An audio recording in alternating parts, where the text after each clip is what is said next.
Okay, yeah, we are ready. All right, hello everyone who's joined us. Thank you for coming today. We'll just wait a bit longer and wait for the people who are coming a bit later at 4, yeah. Hello guys.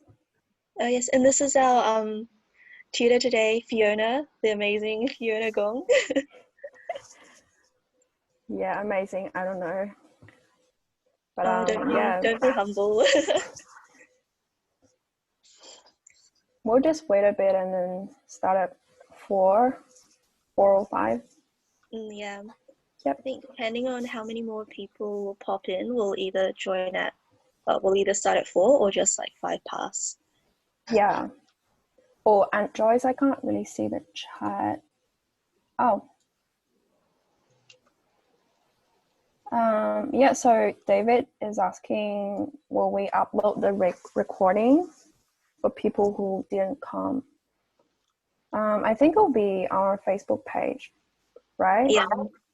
And also on the Built Environment Student Association website, UNSW webpage. Yeah. Cool. Yeah. So you can basically find it everywhere. And you can probably download this image if you haven't already. It's on our Facebook event. We'll be using this image like in our workshop just to get prepared.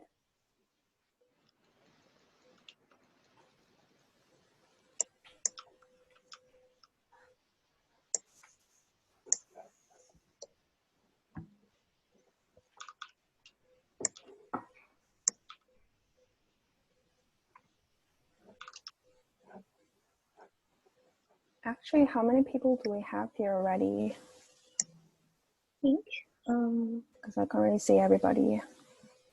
Oh. I think including the others, we have 10 people right now, so yeah, might just wait a bit longer. Yeah, that's good.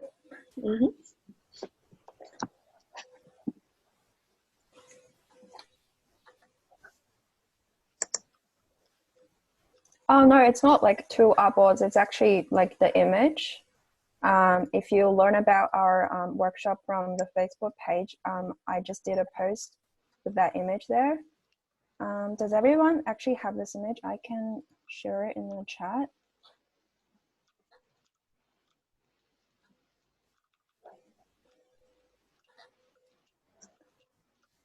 Oh, great. Thanks for that, Fiona. No worries. Yep, I just sent it. So because this workshop is really like beginner level, so I assume someone may not be so what's it called, so comfortable with the pen tool, because it's kind of weird for beginners. So I was thinking if for the beginners we can maybe trace over the image if you can't just draw it from scratch. That's what it was for, but we'll just be using one artboard for this workshop.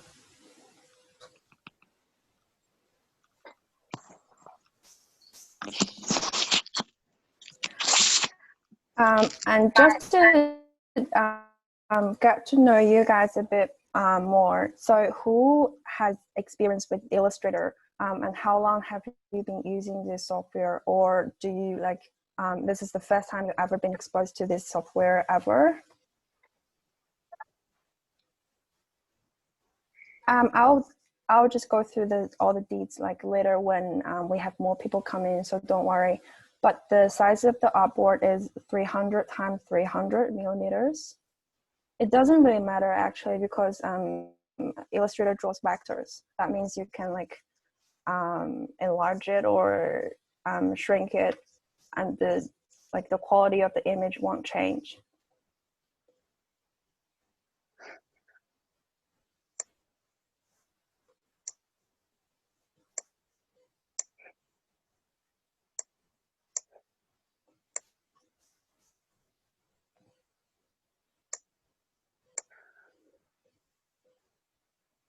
Oh wow, so we have different levels of experience with it. Yeah. First time. Cool. So what made you guys feel interested about Illustrator? Have you heard about it somewhere, or have you seen some really cool tutorial videos?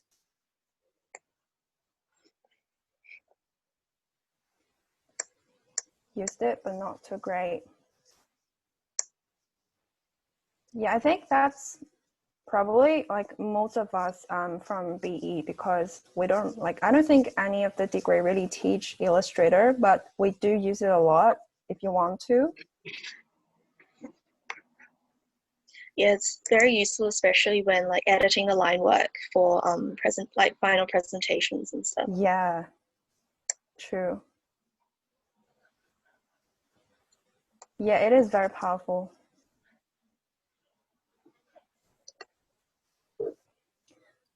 Okay, so it's for now. I will just kick in with some basic information about Illustrator. We'll just do some introduction on the software to start with.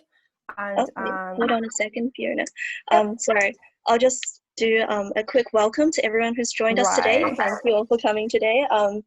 This is the first part of a series of academic workshops that BESA is holding throughout this term, just to help our students with uni work. And yeah, so if you'd like more information, we're always posting new stuff and notifications on our Facebook page, BESA, Built Environment Student Association. And if you have any questions, please post them in the group chat, and I'll let Fiona go as we go through this tutorial. So today, a bit of a late introduction, but we have the wonderful Fiona Gong.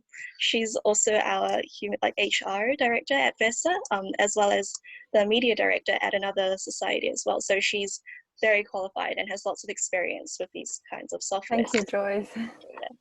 Cool. And hi, I'm Joyce, just a small intro. And I guess we'll get started today. Yep, off to you, Fiona. Thank you, Joyce. Yeah, so today I will try my best to help you guys with Illustrator.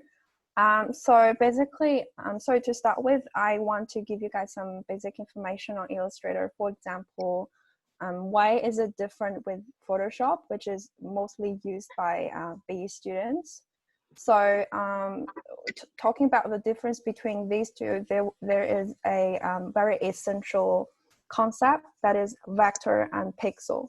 So basically, when you see a picture on the screen, it's made up with pixels, which are like tiny little squares that with different colors. And there are like many of them that consists of an image. That's what we see from a screen. And that's also how Photoshop works. So when you do any graphic on Photoshop, it's all like pixel.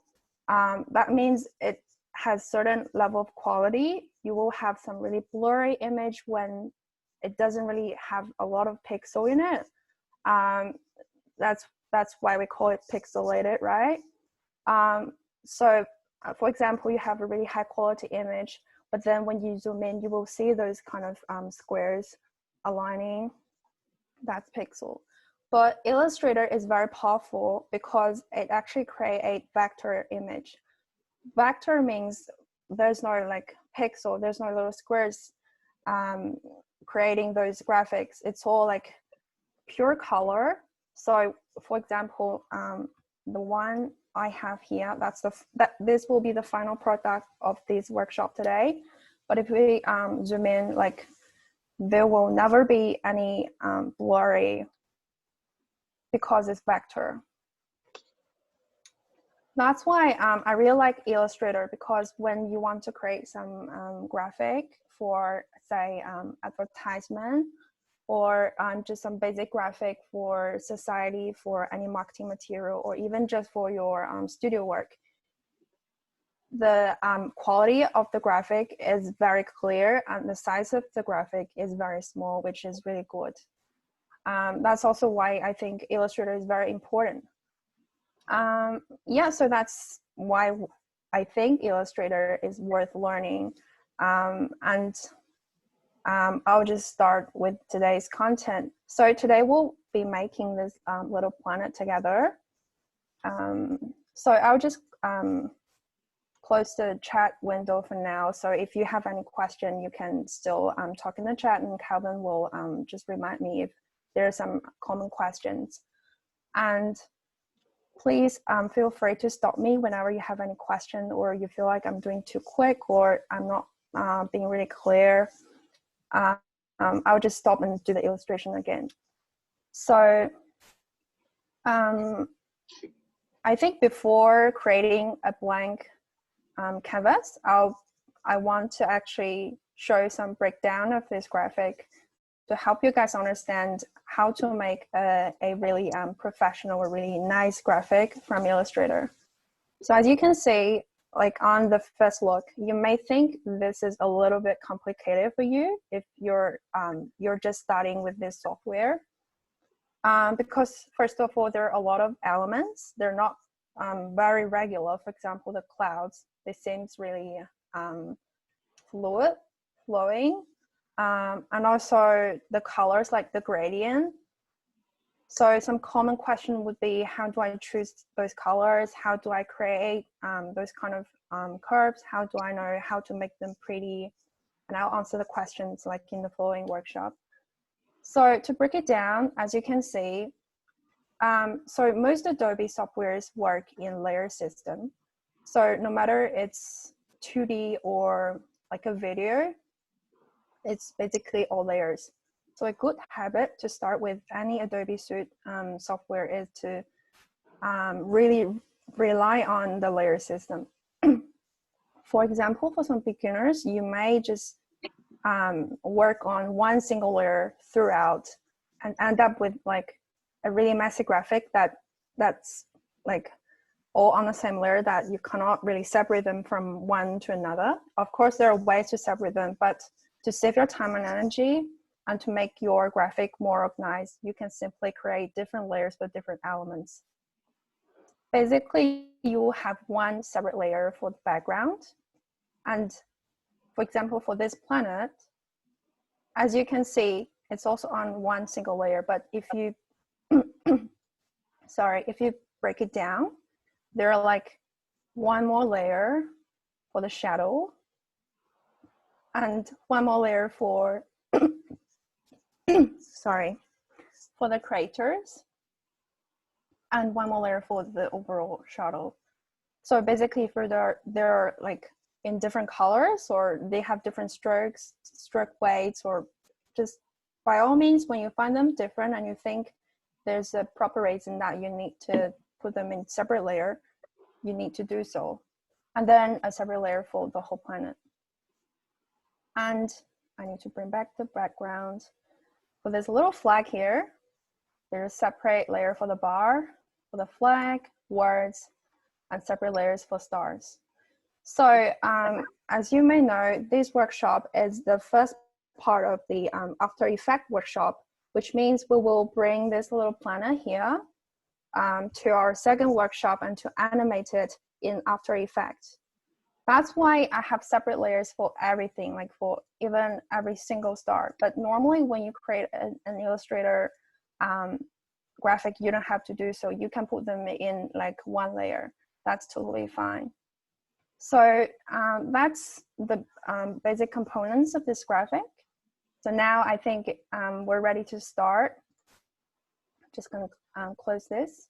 So to start with, you need to open your Illustrator and create a new document. So that's very simple. Just as every software in this world, you just go File, New, and that's the basic window. So in this window, I don't know what's your purpose of learning Illustrator, but for me, I normally do a lot of graphic for my society, which means I have really strict need in dimension for all kinds of graphic. For example, for Facebook event cover, for Instagram, or for posts, the dimension of the graphics are all different.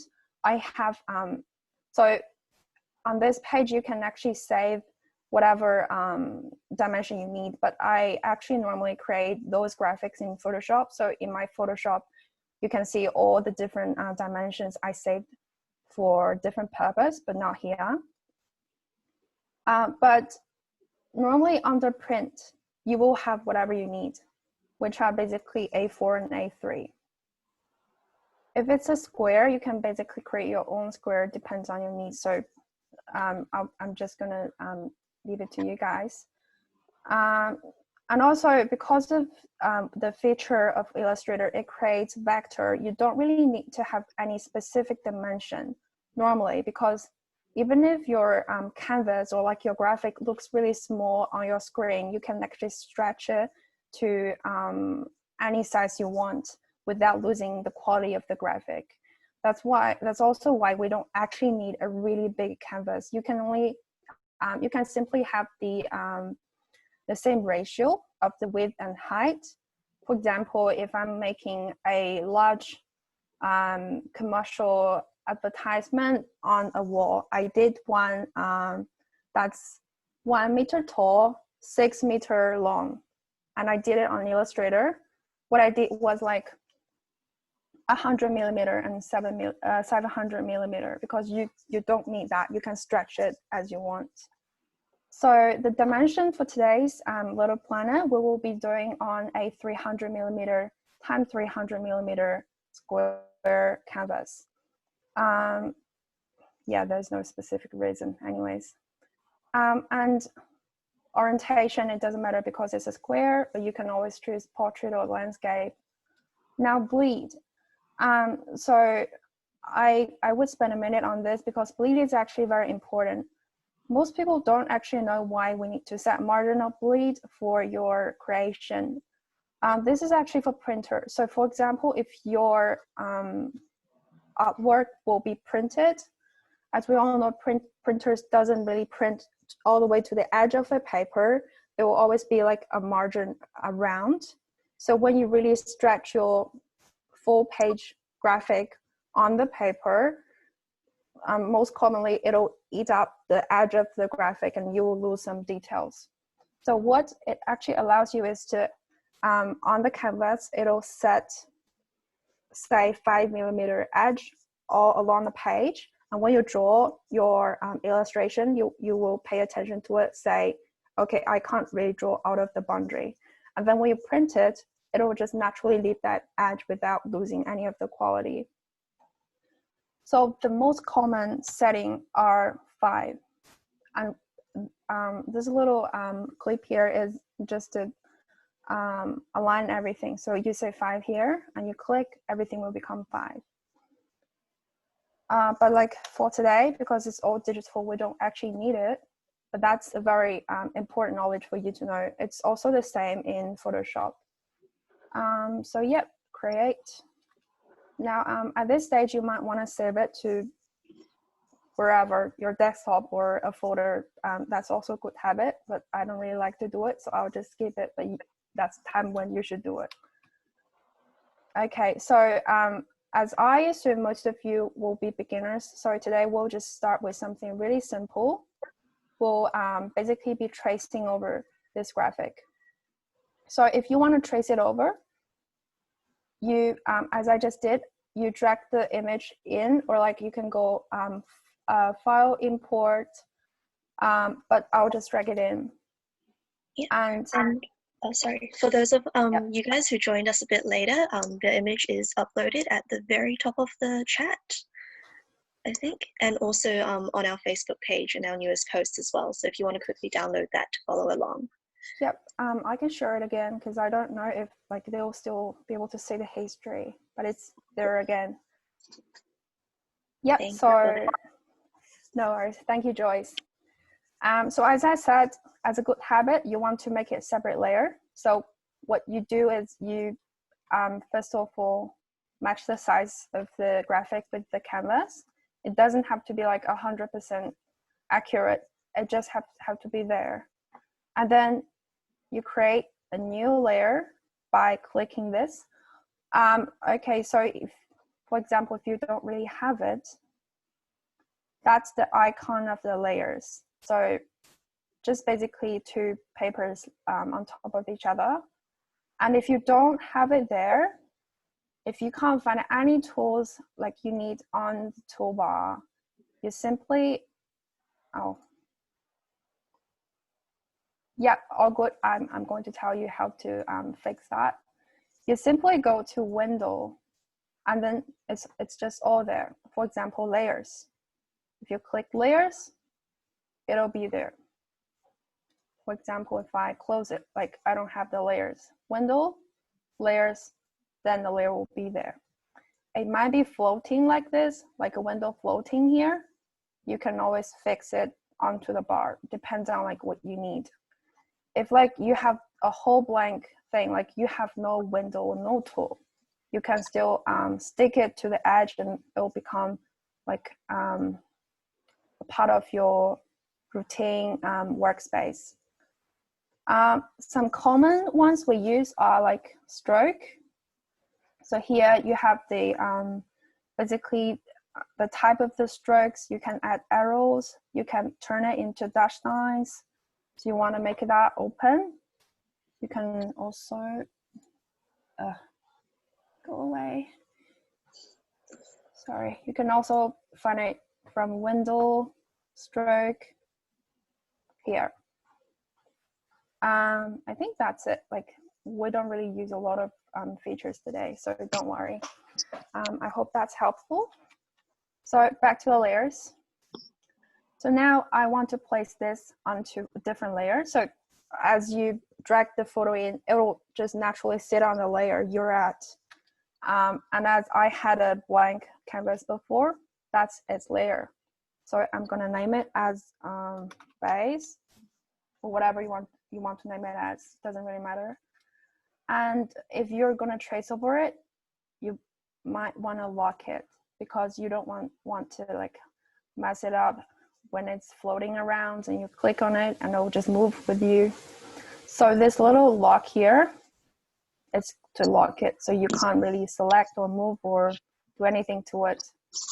And you can simply unlock by click it again. And if you don't want to trace it, you want to make it harder for yourself, some challenges, you can just put it on the side of it, but again, you want to lock it.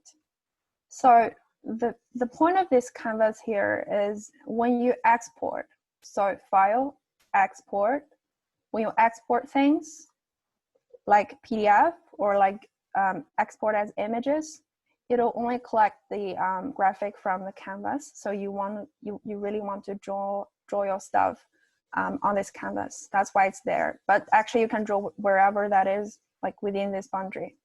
So, oh, by the way, if you want to change, like zoom in or zoom out, you hold Alt, A-L-T, and scroll the middle.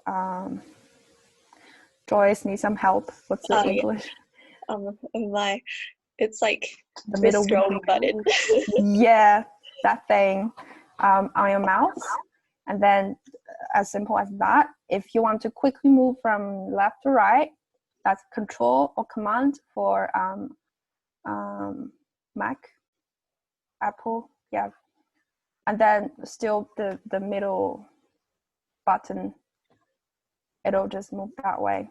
So you might think it's very extra, but when you're like working in massive graphic, it's really helpful to just help you to move around quickly.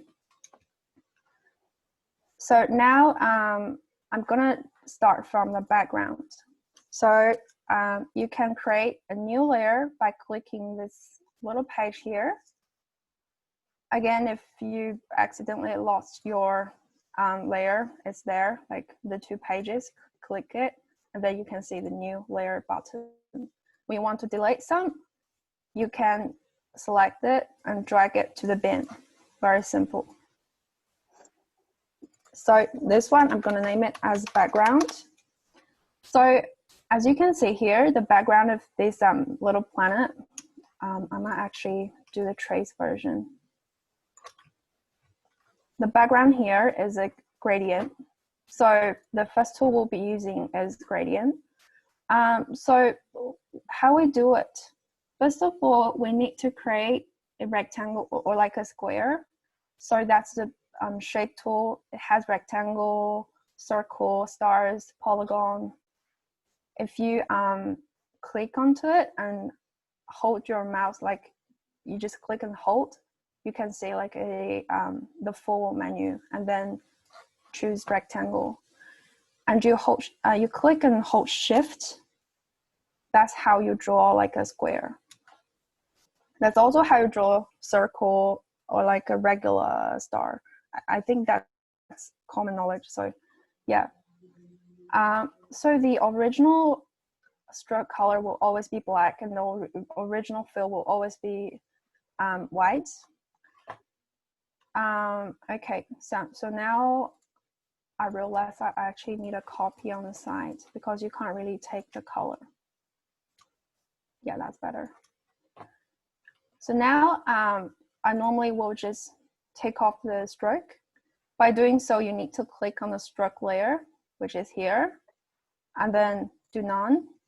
Then it'll just remove the stroke color and stroke everything, stroke weight, and then go back to the fill. You always want to make sure you're at the right place, because if you're like working on the stroke part, whatever change you do will just go to the stroke. If you're on the fill, whatever you do will just go to the fill. So now we don't want any stroke, we want a gradient fill. That's why we're on the fill. Now to apply a gradient, it's not like you take the color. So as now you can see, if I just use the eyedropper tool, which is here, and take the color, it'll just take the single color that it's like taking from there. So how do we create a gradient? So if you don't have the gradient here already, you can go to Window and Gradient, and it'll open for you. So this is the workspace of gradient. The first step is you analyze the gradient we have here. So this is a very simple one. Apparently it's like a gradient of 2 colors. So you take one color from one side, and then you can see the color has been taken to here. And then you can just drag this color down to the gradient bar. It might be a little bit messy here, but you don't need to care about it. You can just click onto the color you don't want and drag it down. Like click onto it and drag down. Oh, I can't do it now because I need minimum 2 colors, but say I have another color and I don't want the black, I can click onto it, sorry, and drag it down and it'll delete. That's like quicker. Of course you can drag it to the bin here, but I don't think it's cool enough.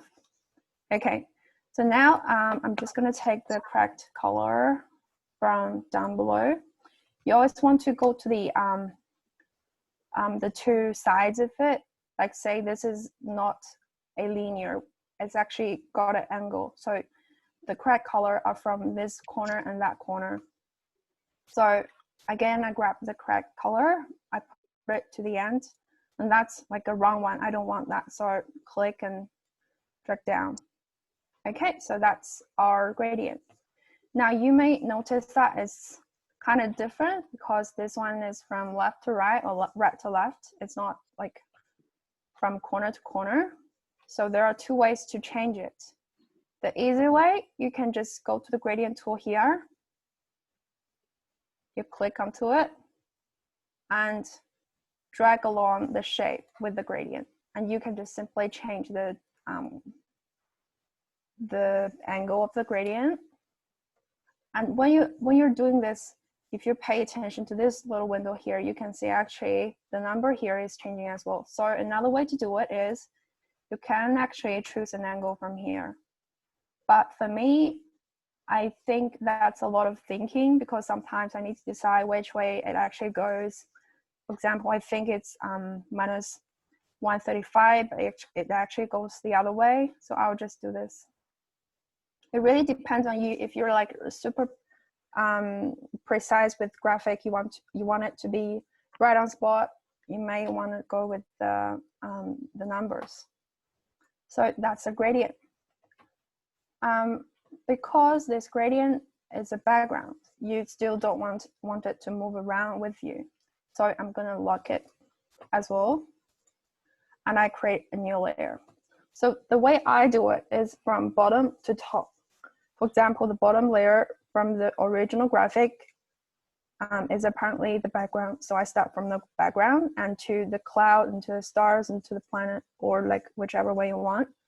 You can have your own rules. Like you want to start with the planet, it's perfectly fine. Sorry.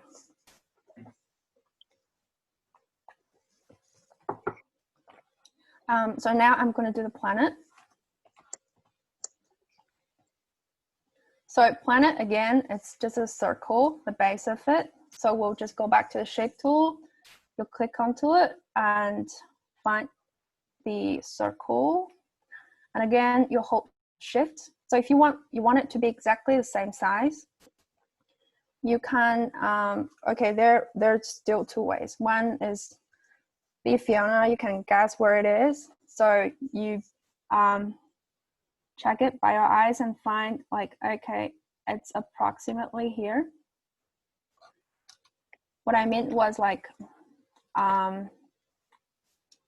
so to make a circle, you actually start from the intersection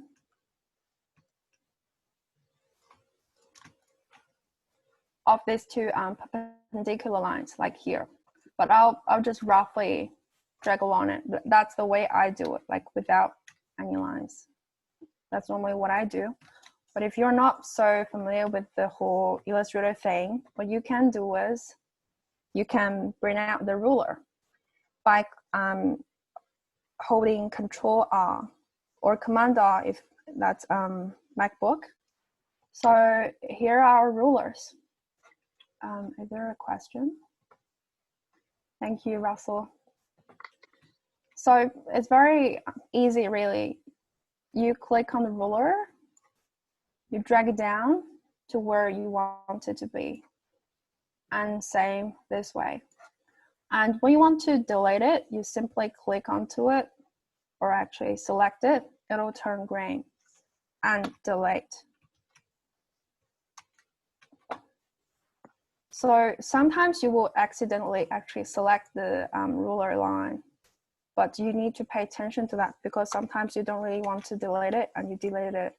That's a painful thing in Illustrator because like in Photoshop, when you select the whole elements, by doing so, you won't not normally select the rulers, but in Illustrator, it's like separate elements. You can actually select it. Okay, so now we can draw a circle from the intersection like that. And as you can see, because my setting turns to no fill, no stroke, you can't really see it. And it's going to be really easy that you lose it. Like when you click somewhere else, it'll just disappear. So always make sure you have a fill or something to help you locate your planet. Did I name my layer? Planet? Okay. So now we have to analyze this planet. So there are basically two parts of the planet. One is the base.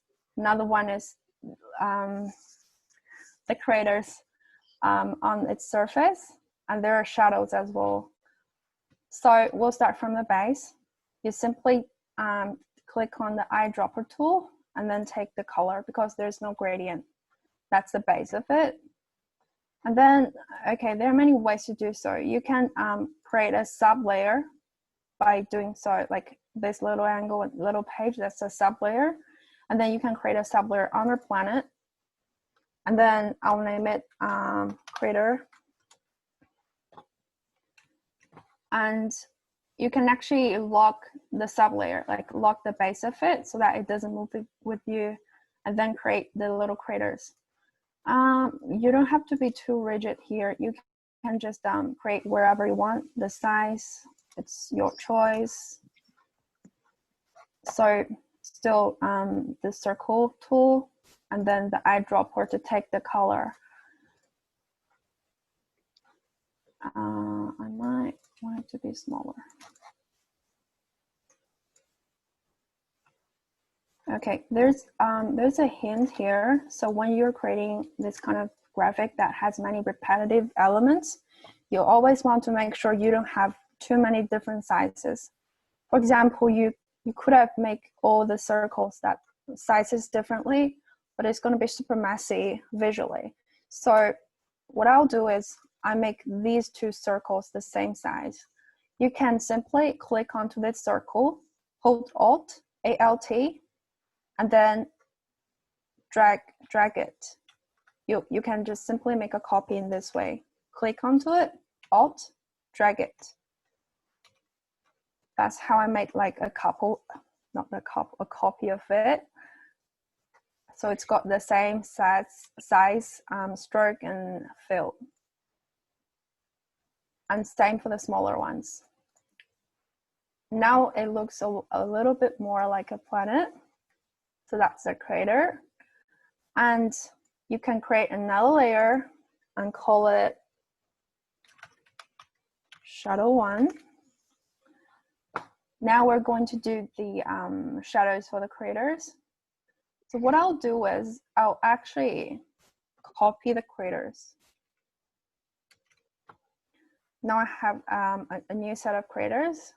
And then if you click on this little color block and hold it and drag it to Shadow 1, you will change the layer of the objects.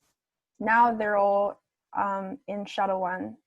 And you drag them on top of it. Like there are no other ways to align objects in Illustrator, but that's the best we can do. And I'll just hide this layer for now because I don't really need it. Now, why am I doing so? Because I want to use another feature called Pathfinder that is here. I'll explain it later. So what I'll do, I'll just do a quick demonstration.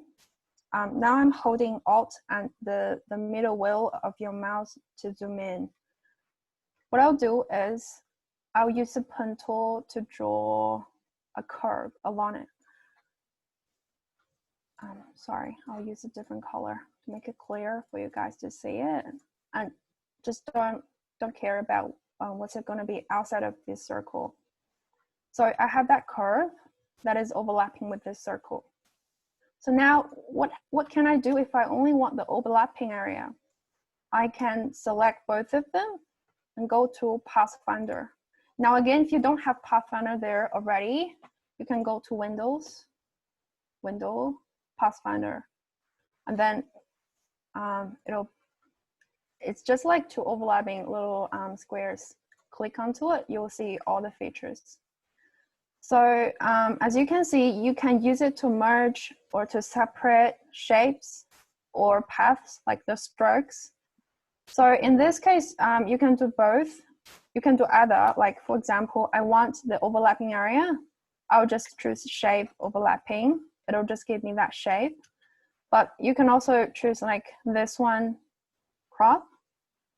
But as you can see, it is quite painful because it'll leave actually an outline of the other shape here. So that's why I normally use the shape one, because it only takes the shape, not the stroke around it.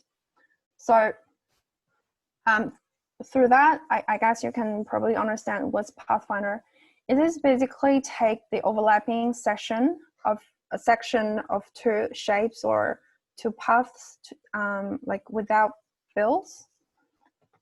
You can actually do something like, if I don't want the thing in the middle, I just want the shapes outside, then I can go this, exclude.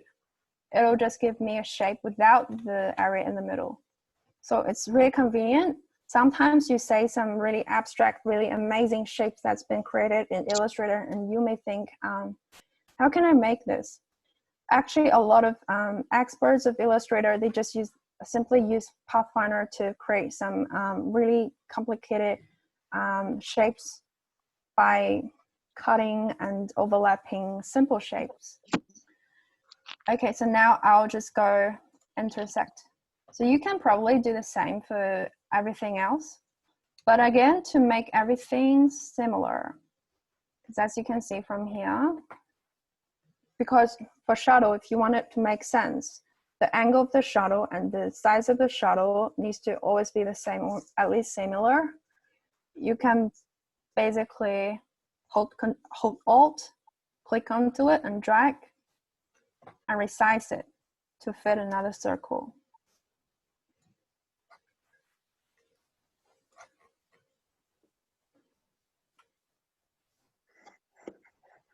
Okay, I'm being stupid, sorry. Because these two circles, again, because they're in the same size, you can just drag it. Alt and drag it. But to give you guys some extra practice, I think we can do it again together, because I think Pathfinder is one of the most powerful tools in Illustrator. You really want to master this.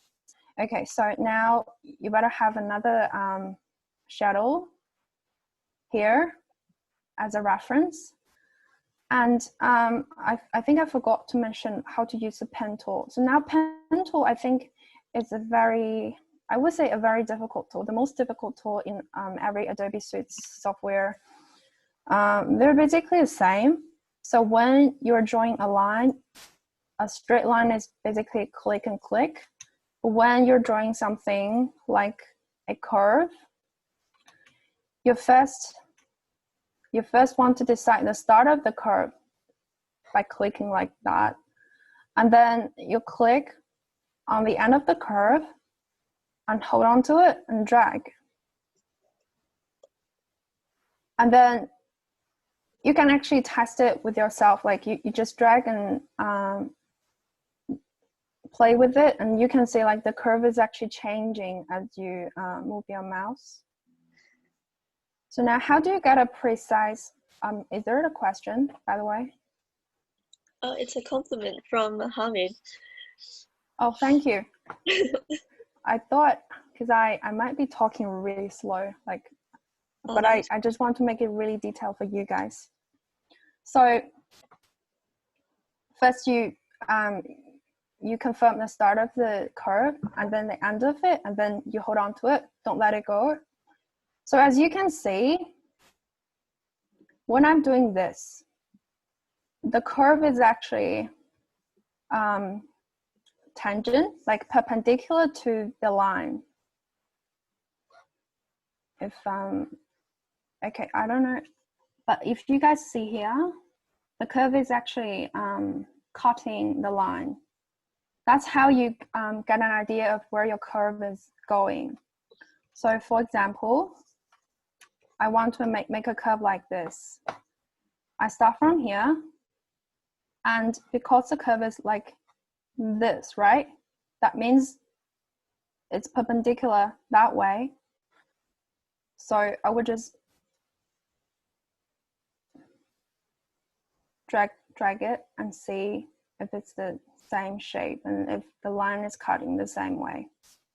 I don't know if it's clear enough, but actually try to understand the theory behind this, but actually it's only with more practice you will just get to know about this tool better. But it's better when you really understand the like how this actually works. And okay, so as you can see, there are two bars here, right? One pointing back, one pointing forward.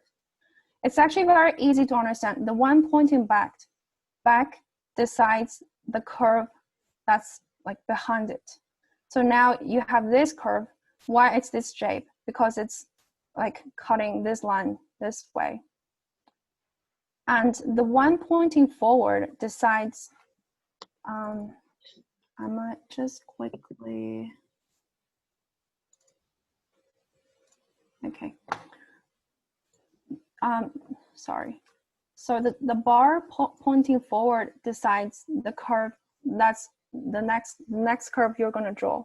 For example, if I just hover my mouse around the bar, you can see that the curve is always, the starting of the curve is always cutting this bar, right? So if I click here, still it's cutting that bar. So no matter what you draw, the curve is always cutting the bar.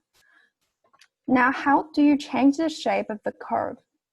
Once you know that theory behind it, you can try to use this direct selection tool. So it's quite different, but there are two like a little selection tool here. This one is just the normal selection tool. The shortcut is V. So you press V, you get that. And this one is to help you to adjust some details of your artwork. For example, the curve, the shape of the curve. So if you click one of the points in the middle of the curve, the two bars will just appear. So you can basically hold Alt and then grab the little bar. So hold Alt, ALT, and grab the little bar, and it'll change the shape of the curve. I hope you guys can be more patient when you're practicing with pen tool, because this is one of the most fundamental tool in every Adobe software, like in terms of graphic. So when you master this, you're basically a professional in like drawing. So as you can see, when you're moving around, this curve is actually changing with the bar and is always perpendicular to it. So now if I want to make it sharper, I can just bring the tool, bring the little bar higher. And if I want to make it flatter, I can bring it lower. It all depends on the angle of the bar and how it's cutting, how the curve is cutting the bar. And you're always doing this by holding Alt and use your mouse to click onto the bar to grab it. And if you want to change the direction of the curve, you want it to pointing downward, you just grab the little bar and go downward. And as you can see, because you're only changing the bar behind the curve, not the bar in front of the curve, it is actually not changing the curve, like the second curve you draw, it's only changing this curve. So if you want to change that, you want to grab this bar, still Alt, click onto the bar, and then you change it. So that's how you use your pen tool. And one last little thing, how do you end your curve? So now I'm drawing a curve. How do I exit? You hold Control or Command for MacBook and click wherever that is. And then that's your curve. So I'll just quickly do it again. This little crater, click here, and we can try to finish it at one go. So, okay, so it's around this. So I'm just gonna finish the curve here, and then click, drag, about the same shape, and I'll just finish the shape really roughly. And by clicking this arrow here, you can actually change the color of the stroke and the fill like this really quickly. So now I'm changing the shape into like strokeless, but with a fill. That's what we want. And again, I'm selecting both of them by hold Shift and click on each of the shape, and then go to our Pathfinder and intersect. Then you get your another shadow there. And because again, these two craters are like in the same size, you can just drag it, Alt and drag it there. Now I actually don't need this, all the craters on this layer, because I have a copy of it. So I just delete all of them and bring back all the craters. Fiona, we might need to move a bit quicker through the shadows because we're a bit short on time. Ah, okay. Yeah. Oh, good. Okay, so just gonna make another one for that. Right. So now you just basically take the color from the copy, and that's the shadow. So quite similar, you just take one of the shadow and resize it for the big planet.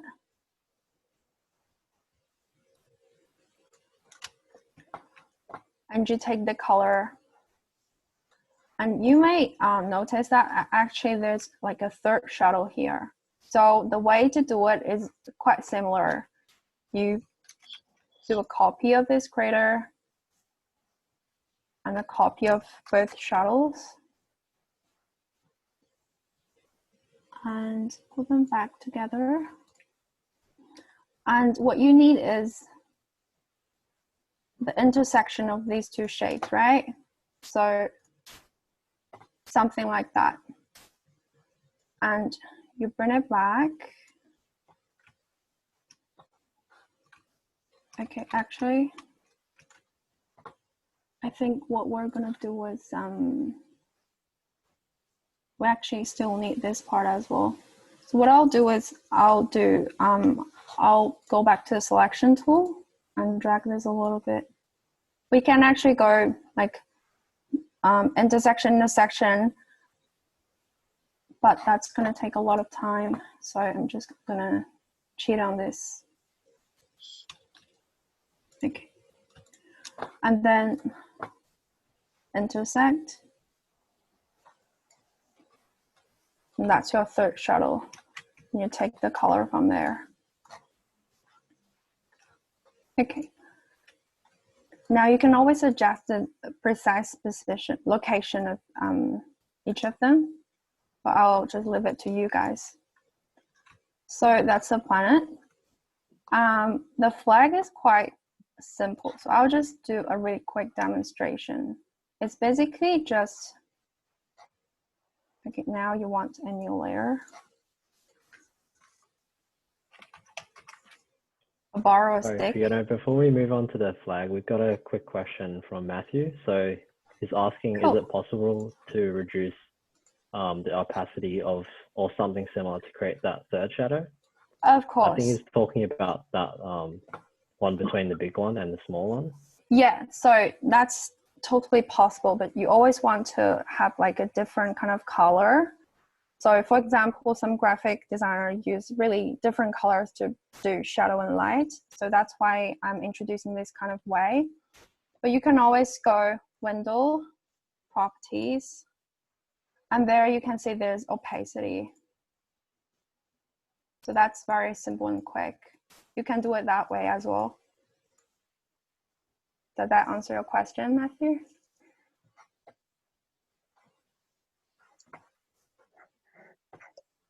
Okay, I think that's a yes. Okay, I'm really rushing out this little flag. So that's the stick, the bar, and the flag.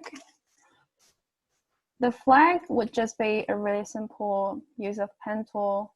So you hold shift to draw something perpendicular or horizontal, vertical, horizontal, sorry. And yep, shift, something like that. You can do it more precisely with the rulers, but I think that's good enough. And then you can add text by giving it another layer, text,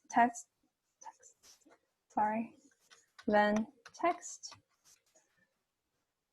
And again, you can always find the text.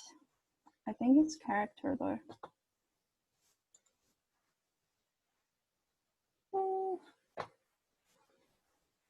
Sorry, wait a sec. Yeah, character, it's already here, so, but you can find it in window as well. Yeah, actually, I'll do better. And you can simply change the color by using the, sorry. You need to select the text, change the color of it. As simple as that. Okay, so the stars. How many minutes do we have still? We have 11 minutes, but I think what a lot of us might be interested in is how you did those really beautiful clouds. Like okay, so then 30 seconds for the star. So it's right here. Again, if you go back to the shape, star, and drag, that's your star. So if you want to change the shape of the star, for example, you want a really short, sharp star, you can go star, click, and then it'll actually give you, like, say, points. If you want a star with 6 points to 6, the radius one, the bigger radius are the radius of the outer side of the star, and radius 2 are like the inverted angle. So you can play around with that. Then you can have a really chubby star or like a really slim star. That's the stars. So I'm just going to be lazy and do normal star and take the color. Of course, I'm strongly suggesting you guys to change the shape, the size and the color of it as well to play around with it. Okay, now the clouds. So with the clouds, you might want to lock all the other layers. So you can quickly do so by go to layers, this burger icon, and go. Okay, so I'm locking some layers now, so it'll only allow me to unlock all layers, but you can go again and lock others. Now all layers are locked. Okay, so for the cloud, one way to do it is you actually give it a frame, a bone. So for example, you can't really draw from scratch as a beginner. You can't start from there and all the way. So what you can do is you can actually do a curve first. Something like that. And remember to change it from fill to stroke. And you can go to here, the stroke. Give it a bit of weight to make it more visible. And that's on a separate layer, of course. Cloud, face. Okay. And I'll do the same for the others. This is just to give you an idea of how the clouds are going to be. Okay, that's roughly how it is. Just go freely, don't limit your imagination, and then you lock it. And we're drawing the clouds for real now. So that's cloud. Okay, so now you grab the pen tool. As you can see here, actually all the clouds are like color fills. There's no stroke. When you draw it, you don't want to set it as fill at the beginning. I'll show you why. Because if, say here, I'm taking the color of the cloud, I'm drawing directly with my pen tool. And you can see that the fill is actually messing this up with me. So what you want to do probably is go to stroke first and then draw the shape of it and invert the stroke and fill. So you can probably analyze this first. Most of the curves I was doing was something like this.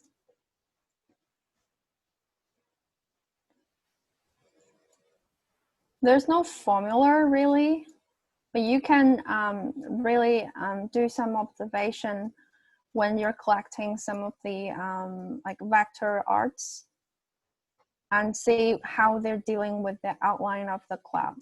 Again, as you can see, I might be doing really quick with my pen tool because I'm already really familiar with it. But again, you can basically trace over a cloud as a practice of your own to get more familiar with pen tool. So now I'm just quickly do this, but all the tricks already like give you guys a really detailed illustration. So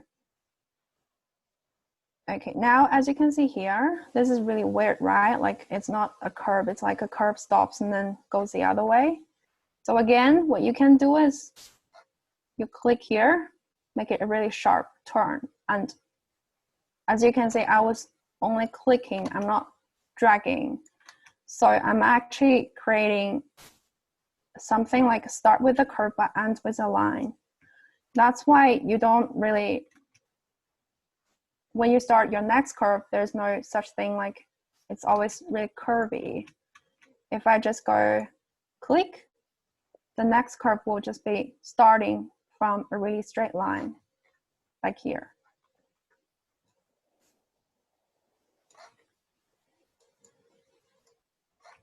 So that's basically it. And again, at the end, you want to give it a really sharp, like stop. So I'm just going to simply click onto it. There's no dragging, just click and go backward with a little bit drag to create some little curve here. So the trick is to, when you want to create a really sharp turn, you don't start with like dragging, you just click there to create some kind of line here. There's no curve. And then start the next one. Is there any question? None that I can see here yet, but I'll let you know if any questions pop up. Great. Sorry I'm rushing this bit, but I actually found, I think the illustration I did before with how you use pen tool must be really, like it actually explains what I'm doing here already. So I hope you guys can, like, we don't really have time to do this now, but I hope you guys can really practice on tracing those clouds or any curvy shapes you can find to practice your pen tool. And as you can see, actually, basically, I don't have to trace over it. I just eye on it, and my pen tool will just do its thing. Oh, So that's like a cloud. We have one quick question about the cloud shadows. Yep. Oh, the cloud shadows. Okay, so now that's the shape of it. How do we do the shadow? So pretty similar as what we do the shadow for the creators. You always want to copy because you don't want to like lose this original piece. You have a copy here. I'll just hide the original one. So again, when I do a copy, it's still on the same layer, right? You drag the little color block to move it onto like another layer, and then you hide the original layer. And you use the pen tool again. Now, there's another very, very convenient tool. I'm just quickly going to introduce this to you guys. So it draws a really fluent curve automatically. You don't really need a lot of techniques. If you're not a fan of pen tool, you can use that. But again, I don't feel it's really easy to control, because as you can see, the how precise this goes really depends on how the curve itself thinks. You don't really have a lot of control over this. It'll move along your movement. So, okay, I'll try to use this for the shadow. So again, it's something like this. As you can see, you can't really do a lot with the curves because the computer does it for you. And you don't actually really need to care about all this chunk of shadow here, because we'll use the Pathfinder tool again and to just delete it all at once. And I'll just quickly wrap it up like that. And again, take the color. But as like Matthew just asked, we can always use opacity to create like a different shadow. Like I can give it a stronger color and go window property and give it a 30%, 10%. As you can see now, it's probably like similar kind of color, but not really exactly like that. That's why I still prefer to like do it through Pathfinder. That's how I get the precise color. And now I select all of them, go to Pathfinder and go to intersection, and then you'll have your shadow. And go back to layer, release your cloud, and marry them. And there's your cloud. As you can see now, even like I'm doing this again by myself, it looks different. I think that's what's interesting about creating graphic, because it's different all the time, especially for clouds. So I think you guys can probably play around with it. So as I said, if you don't really know how to draw this kind of clouds and you really want to have a skeleton like this, I'll just do it again here. So you guys have a better understanding of how to use this kind of thing. I might just do repetitive pattern like this, like I just did. So you may want to do some observation on how the clouds look like in other vector graphics?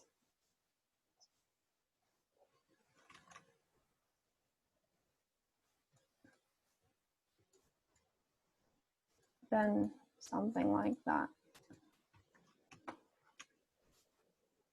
That's a chubby cloud, but that's how you use the skeleton thing, how you use the bone. You will just have a really basic understanding of how your cloud will go, and you can just adjust the shape if you're not happy with it. For example, again, you can hold Control and click to move the little things, or just go to the selection tool and move around on those points, or you can go to Alt. Sorry. You can go to Alt, or Control will do the same. Actually, Control does a lot more. So probably go for Control more than Alt. And you can just adjust the cloud as you wish. Yep, so that's how you do the cloud. And you can just basically do the same for all of them. One last thing is, as you can see, this cloud is actually a gradient. So what you can do is probably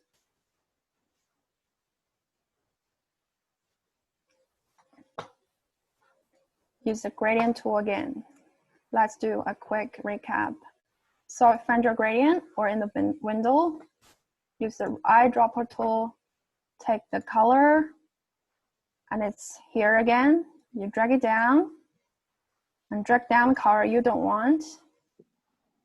Eyedropper tool again, take another color, drop it down, drop another color you don't want, and that's the tool color you want. And then go to gradient, drag along the shape to have the angle you want. That's the cloud. So that's how to do the whole thing. I actually think, like, I hope you guys feel like after this workshop, you feel like it's actually easier than you thought, all this whole thing. So, and one takeaway can be pen tool is very, very important. It's a key to become professional, to ace this game. So really practice on it. And if you're interested, next workshop will be animate this graphic into like a little video clip through After Effects. If we still have time, I can quickly show you guys. It's only like 10 Yeah, seconds. I think we can sneak in another 3 minutes. Great. And if you guys have any questions, please type them in the group chat, and we'll just wrap up with those Q&A session with Fiona. Yep. You guys can see it, right? I'm just gonna play it again.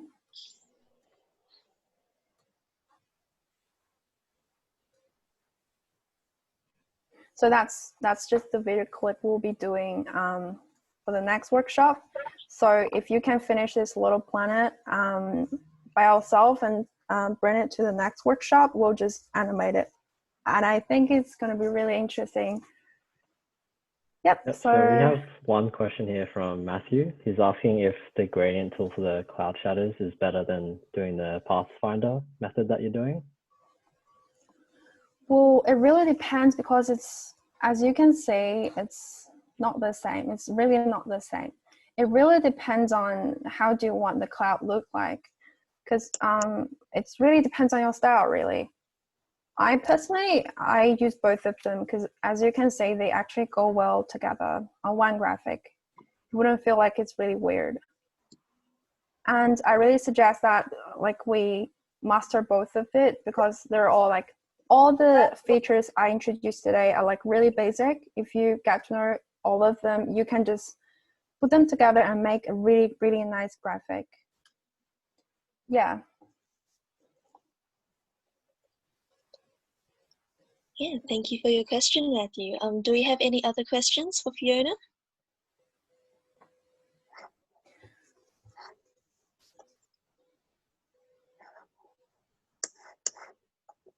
Oh, actually, do I personally like gradient because it's so quick and easy. That's why when I want to be lazy sometimes, when I do graphic for marketing for Bessa, I use gradient a lot. Yeah. It's like a nice skill to have like under the tool belt because you never know when you might need it or not. Exactly. Yeah. Okay. Oh, you're very welcome, June. Okay, yeah, thank you guys for taking your time to like participate and be here. Yes, thank you for coming along. And just a heads up, next week we have another workshop by our president, Charles, on careers development, which might be very useful if we're looking for a job or thinking about the future and what we want to be doing. And yeah, I think, thank you so much, Fiona, for taking your time and teaching us all Illustrator. I really hope that was helpful. Thank you guys. Thank you, Joyce. Oh no, thank you. And thank you, Calvin, for sorting through the questions and chat. Yeah, thank you, Kevin. Okay, I think if we don't have any more questions, we might end it here. Yep. Yep. And if anyone wants to review any tips or skills or information, the recording will be uploaded to either the built environment page or the basic page. More information to come.